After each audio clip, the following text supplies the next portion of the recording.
Jóvenes de tercero, sección A y B, es un gusto saludarlo a cada uno de ustedes. El motivo de este video es para presentar y explicar lo que es la guía número 5 del curso de idioma español, de comunicación y lenguaje idioma español para tercero. Entonces, voy a presentarles la guía número 5, en la cual, pues, como ustedes podrán darse cuenta, pues, nos habla en primera parte de los campos semánticos y de la discriminación, para lo cual pues nos dice que un campo semántico es un grupo de palabras que comparten ciertas características comunes. Cuando reconocemos con precisión un campo semántico, también nos es fácil identificar qué palabra o palabra no le corresponde.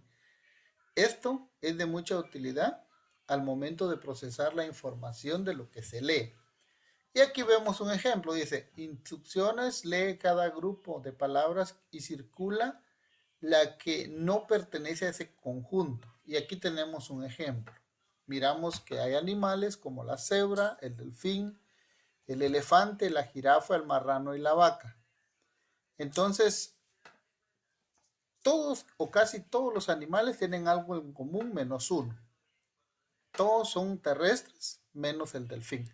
Y por eso en el ejemplo el delfín aparece circulado. Luego aquí tenemos un grupo de escritores de canciones guatemaltecos, pero solo uno de ellos no es un escritor de canciones. Luego tenemos un conjunto de libros de Virgilio Macal. Solo un título de todos estos libros o solo un libro de todos estos que aparecen en este listado no es de ese autor, es de un autor diferente. Luego vemos los instrumentos de viento. Solo uno de estos instrumentos de viento no es tal cosa, sino que es otro tipo de instrumentos de otra clase. Vemos también acá algunos departamentos y de todos estos departamentos solo uno no es departamento, sino que es municipio. Luego vemos acá los países.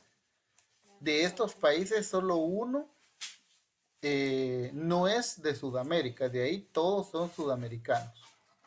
Luego vemos acá que todos estos departamentos de Guatemala comparten algo en común menos uno. Todos son fríos menos uno, hay uno que no es frío. Entonces, esos que son excepciones en los listados hay que circularlos. A eso se le llama campos semánticos y también discriminación. Es decir, te quita el que no pertenece a ese campo semántico.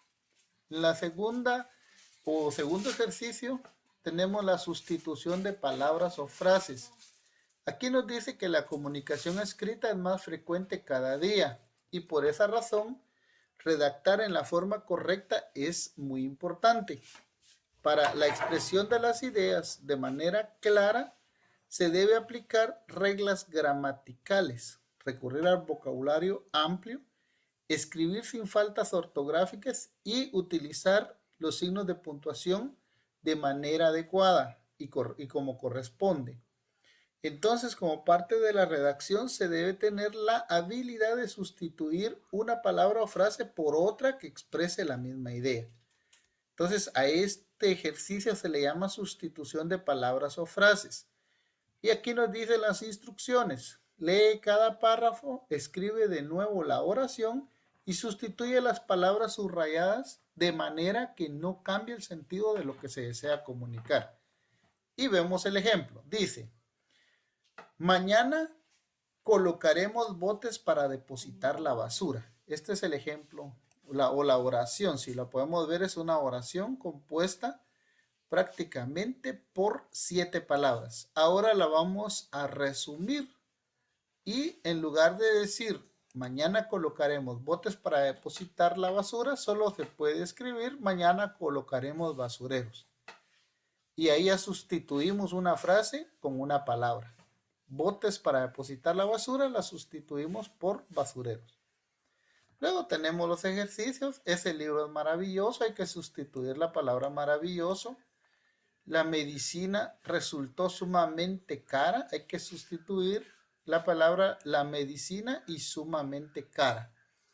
Tenemos también lo que es la oración. Le informo que recibí el paquete que me envió. Hay que sustituir estas palabras, informo y el paquete, que son las que están subrayadas, y así sucesivamente. Todas las subrayadas hay que sustituirlas o cambiarlas por una que tenga un contenido de sinónimo o que sea sinónima, para decirlo de manera más fácil.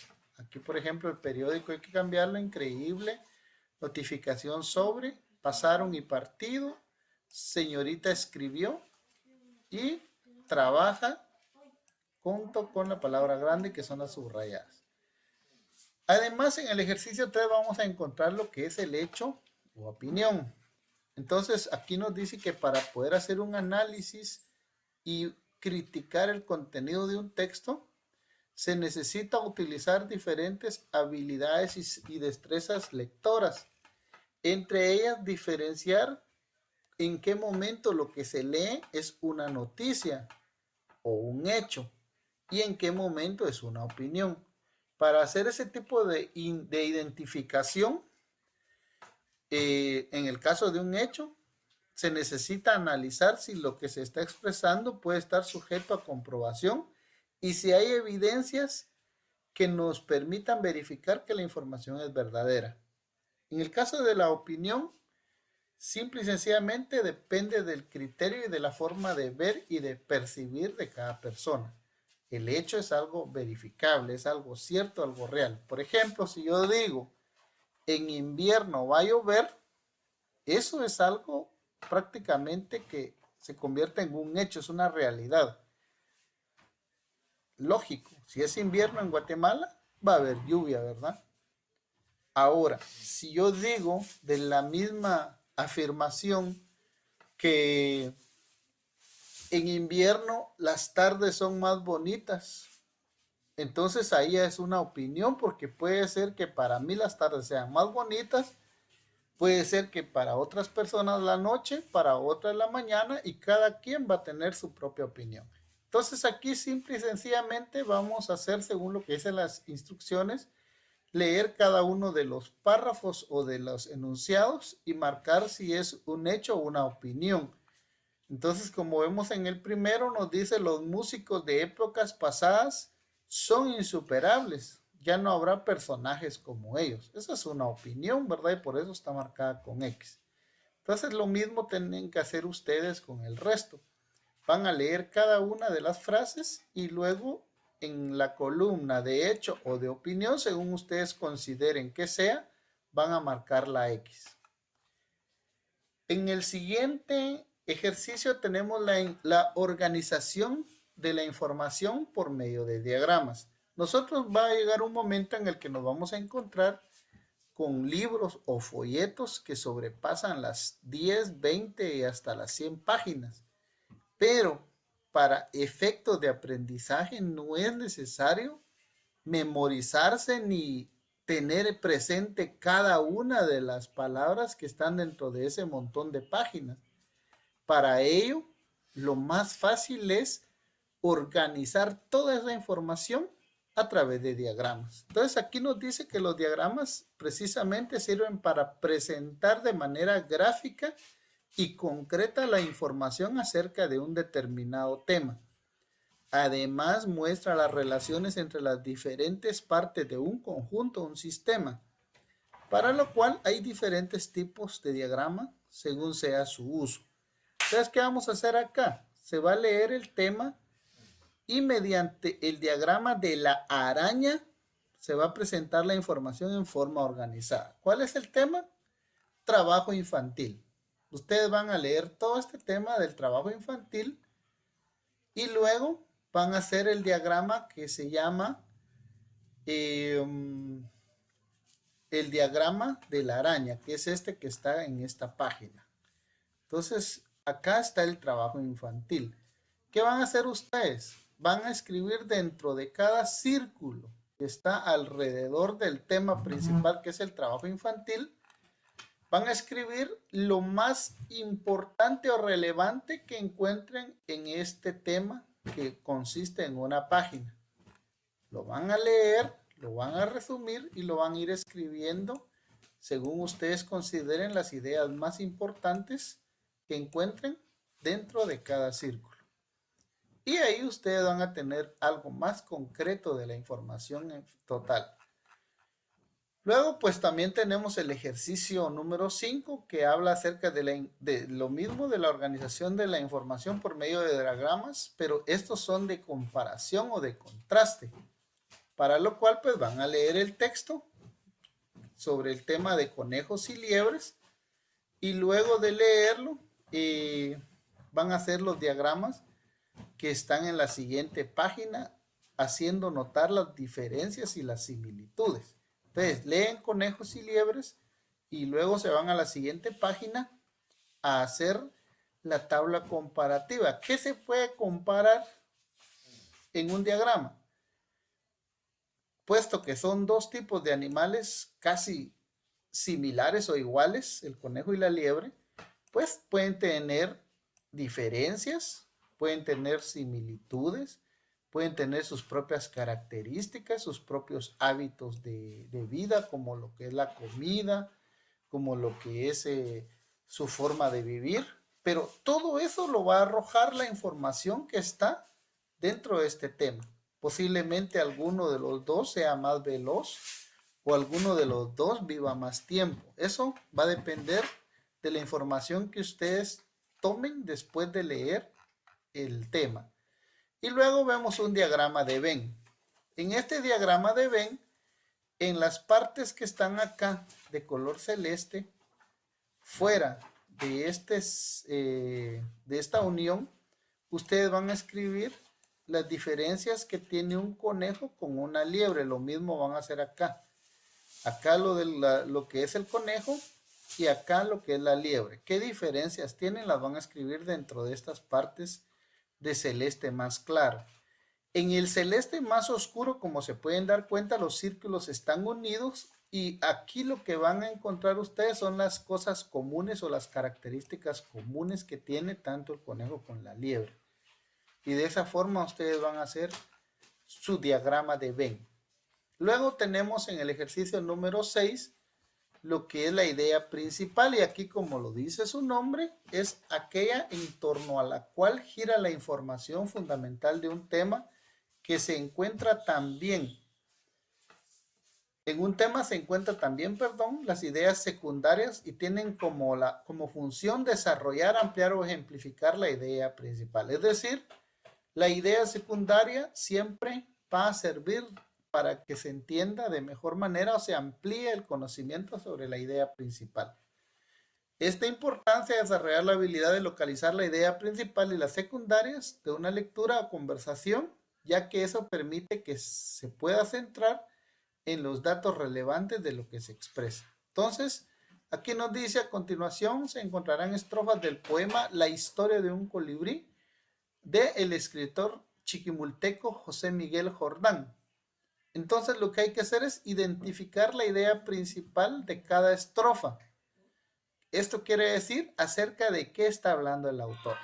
Y en el primer ejemplo miramos, la estrofa dice, quiero contarte, niñita, de un colibrí su historia. Es un drama, muchachita, y que guardo en mi memoria. Entonces aquí dice que la idea principal que arroja es que el autor le contará a una niña una historia acerca del colibrí. Entonces lo mismo vamos a ir haciendo con cada estrofa, sacando la idea principal que tiene cada una de ellas, hasta llegar al final de todo el poema. Luego vemos ejercicios de ideas principales y secundarias. Dicen las indicaciones, lee el siguiente párrafo, determina la idea principal y la idea secundaria. Y aquí nos habla del volcán de Pacaya, destino Nat Geo. Organización, incluye al parque dentro de su lista de los senderos más emocionantes del planeta. Entonces, según Roxana Lario, ¿verdad? Y nos habla del volcán de Pacaya, que está en el departamento de San Marcos. Entonces vamos a leer este folleto, o mejor dicho, este informe y luego de leerlo vamos seguramente a subrayar o a remarcar con un resaltador, marcador resaltador, cuáles son las ideas principales y cuáles son las secundarias. Y por último, vamos a seguir haciendo ejercicios de idea principal. Dice, en cada uno de los párrafos que aparecen a continuación, hay que identificar la idea principal y subrayar la opción que se considere acertada. Y aquí hay un ejemplo. Nos dice, después de los terremotos de Santa Marta en el año de 1973, cuando se tuvo necesidad de trasladar la ciudad de Guatemala, inicialmente se pensó en hacerlo al Valle de Monjas, Jalapa, un extenso y rico territorio que reunía muchas de las condiciones para el efecto. Se hicieron algunas visitas a este valle, pero después de muchas discusiones se decidió que era otro el territorio idóneo. Entonces, aquí como pueden darse cuenta, hay 3 enunciados, pero la idea principal es que la ciudad de Guatemala pudo haberse fundado en el Valle de Monjas, Jalapa. Eso es lo que principalmente quiere transmitir el autor.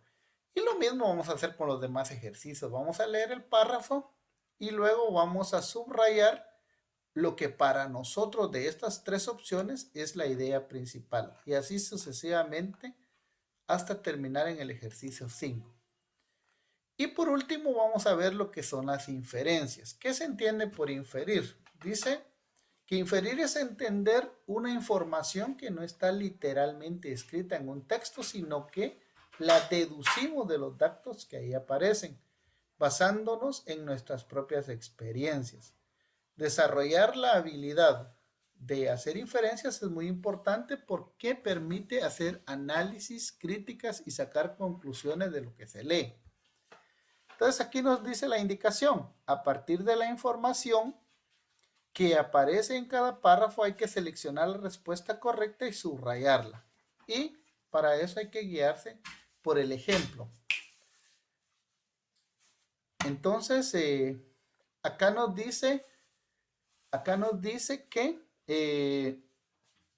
una universidad está ofreciendo cursos libres de matemática y realizarán las inscripciones del 18 al 24 de junio. Los requisitos para la inscripción son presentar una nota de solicitud y una fotocopia de DPI. Esto debe hacerse 2 meses antes de la inscripción. Mariano está interesado en estudiar el curso. ¿Por qué marca abril, dirán ustedes, si no está mencionando nada, ni siquiera menciona el mes de abril? Pero lo importante acá es inferir que es en abril debido a que dice que las inscripciones se van a realizar 2 meses antes del mes de junio. ¿Y cuándo son esos 2 meses? Entonces son prácticamente antes de junio y antes de mayo. Y antes de mayo está el mes de abril. Por eso es que está marcado. Y luego vemos más ejemplos. Hay que leerlos e inferir la idea que nosotros creamos que es la que está queriendo hacer notar. Y por último vamos a tener el cuento de la niña del circo, que por favor les pido que lean y reflexionen. Estos cuentos son sacados del libro almanaque Escuela para Todos, con el fin de que ustedes pues puedan leerlos y aprender, debido a que estos cuentos pues son de cierta forma de tipo moraleja, siempre nos dejan un aprendizaje. Entonces, por favor, léanlos, reflexionen, que les va a ayudar bastante. Entonces, les agradezco mucho su atención y siempre les pido de favor que traten la manera de ir adelantando lo de su cuaderno de doble línea con lo que respecta al abecedario de la A a la Z en mayúscula y minúscula, tanto en letra carta como en letra molde. Y en el libro de lectura hay que leer los primeros 2 títulos que tiene el libro. Entonces, no habiendo más que informarles, nos vemos hasta la siguiente presentación.